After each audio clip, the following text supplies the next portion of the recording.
Lions club of થરાદે ડિસ્ટ્રિક્ટમાં મેળવ્યા 9 award સેવાકીય કાર્યોથી રચ્યો નવો વિક્રમ.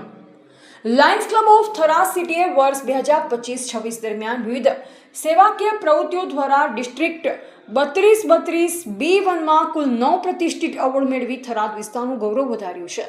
ક્લબના પ્રમુખ કીર્તિભાઈ આચાર્ય અને રિજિયનલ ચેરમેન ડોક્ટર પ્રવીણસિંહ ચૌહાણના માર્ગદર્શન હેઠળ સમગ્ર વર્ષ દરમિયાન જીવદયા, પૂર રાહત, ભૂખ્યાઓને ભોજન, આંખોની તપાસ, બ્લડ ગ્રુપ ચેકઅપ, રક્તદાન તેમજ માનવ સેવા સાથે જોડાયેલી અનેક પ્રવૃત્તિઓ સફળતાપૂર્વક યોજાઈ હતી.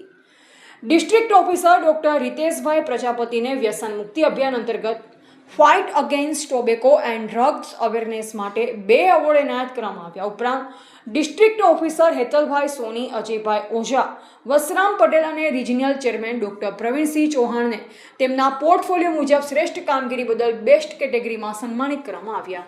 ક્લબના પ્રમુખ કીર્તિભાઈ આચાર્યને સમગ્ર વર્ષ દરમિયાન કરવામાં આવેલી ઉત્કૃષ્ટ સેવાકીય કામગીરી બદલ ક્લબ તરફથી શ્રેષ્ઠ એવોર્ડ પ્રાપ્ત થયો છે.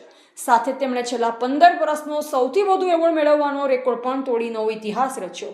લાયન્સ ક્લબ ઓફ થરાદની આ સિદ્ધિ સમગ્ર થરાદ વિસ્તાર માટે ગૌરવની બાબત બની છે. Reporter Kadarbhai ગોચી, Vav Tharad, MD news Gujarati.